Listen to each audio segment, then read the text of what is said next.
Hey, hello. Welcome to the Prodigal Sons channel, and I'm here to host you. Today we are going to examine a very important aspect that is happening right now, currently.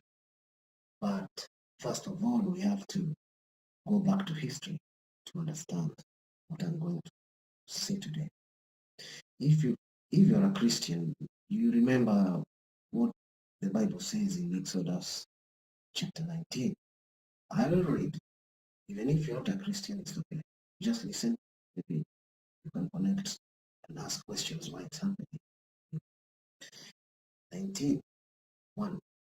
In the third month, when the children of Israel were gone forth out of the land of Egypt, the same day came they into the wilderness of Sinai, for they were departed from Rephidim.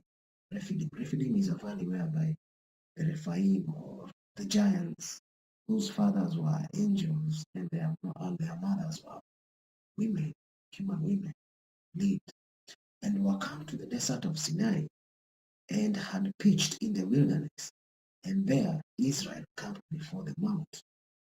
And when the Bible says mount, it means Mount Sinai. The big question is this: how can a mountain so big disappear? How can you no? Okay, the best question to ask is this: how can you make it disappear? Because you can't just carry it away, you know. So the only way you can make it disappear is to change its name. And today, Mount Sinai's name is actually Jabal El-Luz. It's in Saudi Arabia. It's actually surrounded by a fence. It has been fenced throughout since 13th century, and it serves as an army camp or base whereby people are not allowed. But inside that base, that mountain, there's so many things which are biblically correct. And you can see the rock whereby God split water, God split into two to give Israelites water. You can see whereby they were actually, you remember the golden calf where they were worshipping it. You can see them where they were scribbling and writing on the stone, trying to draw a lot of stuff on the stones there. Just that's a very big monument, Christian monument there. Okay, let's continue. And Moses went up unto God, and the Lord called unto him out of the mountain, saying, Thus shalt thou say to the house of Jacob, and tell the children of Israel, Ye have seen what I did unto the Egyptians, and how I bare you on eagles' wings and brought you unto myself. That is the point. You see, God is telling Moses to tell the Israelites what he had done to the Egyptians, because they have already now crossed the Red Sea. Mount Sinai is not actually in Egypt. It's in Saudi Arabia. You have to cross the Red Sea. They cross the Red Sea before they reach the mountain. And when you cross there, you actually go into Saudi Arabia. It's in Saudi Arabia. And actually it's Jabal El-Luz. And nobody should lie to you. If you don't believe me, just go check. Okay, anyway. Now therefore, if you will obey my voice indeed, and keep my covenant, then you shall be a peculiar treasure unto me above all people, for all the earth is mine. That is God speaking. Then I've included the picture of Mount Sinai. Just look at it. You can see all the mountains there in different perspectives. Just look clearly. You can see even whereby then. Okay, after that I'll show you whereby the Lord, when they wanted water, they didn't have water in the desert. They call it the desert of sin. They didn't have water, and God made Moses to split a rock, which is even visible even today. The water never came from above; it actually came from below. And let's continue. Let's now read Exodus chapter 17. And all the congregation of the children of Israel journeyed from the wilderness of Sin after their journeys, according to the commandment of the Lord, and pitched in Rephidim. And there was no water for the people to drink. You see, this place is just before Mount Sinai,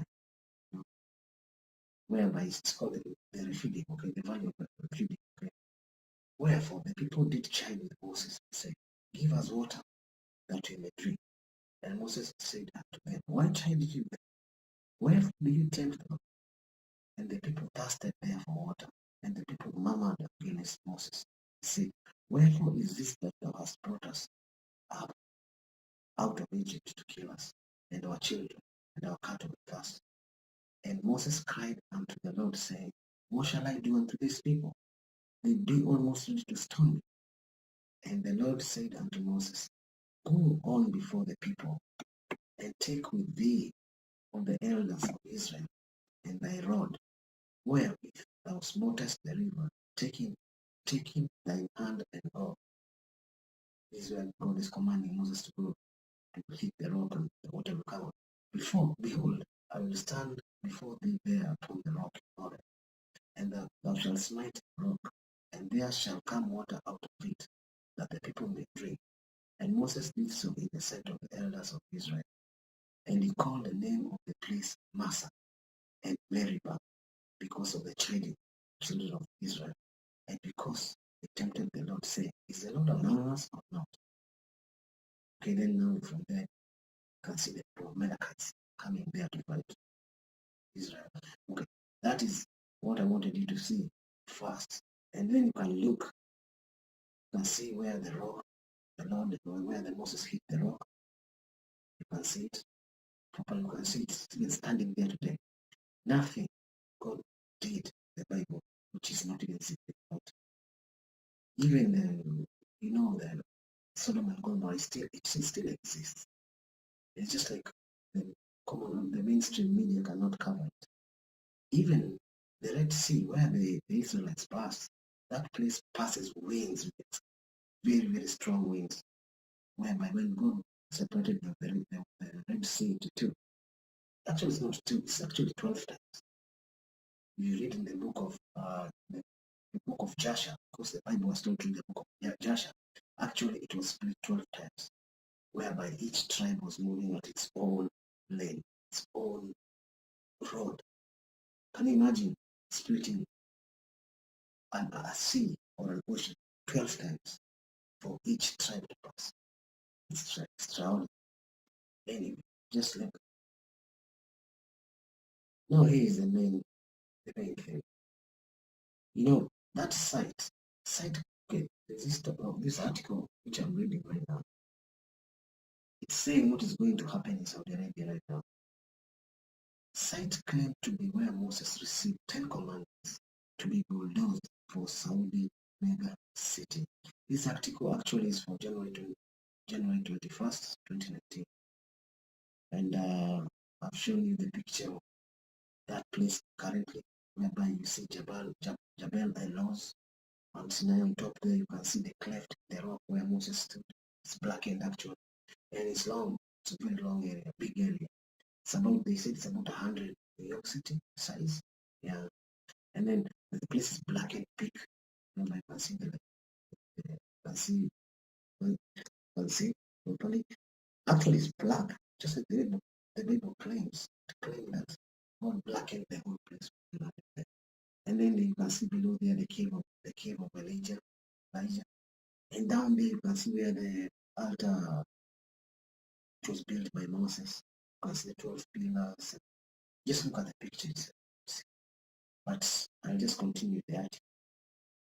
It's saying, Bible scholars fear a site believed to be where Moses received the 10 commandments could be bulldozed to make way for a Saudi megacity. Why is this place? You're telling me the whole of that country, which is desert, and other mountains which are there. Why this particular place?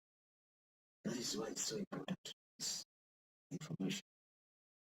Okay, they want to make a mega city on top of where God is.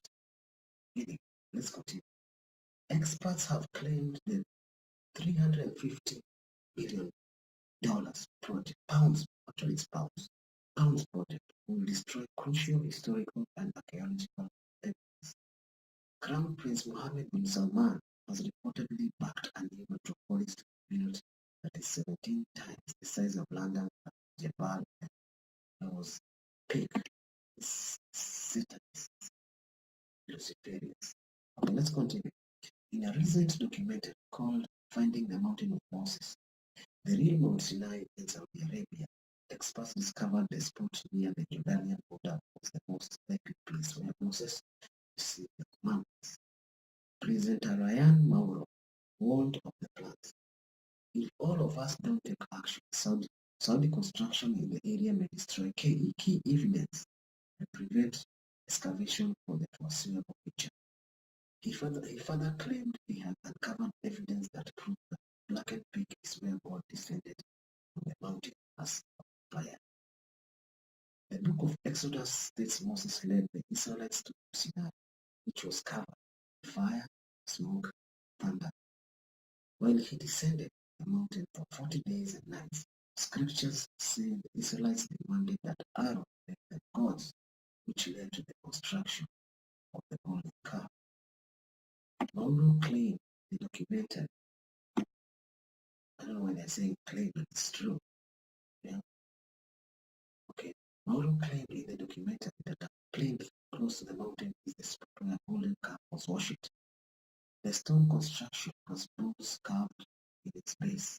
Historians are divided over the location of Mount Sinai, with many believing the most likely location lies in Egypt.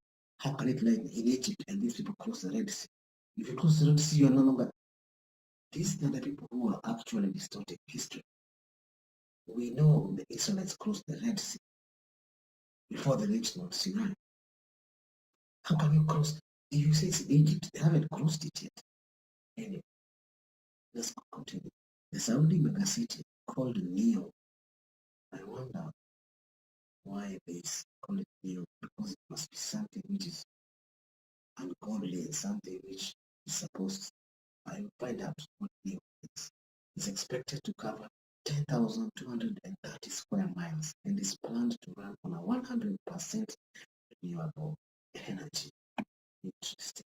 Then they are saying that stay up to date the latest news stories from a Christian perspective. Interesting.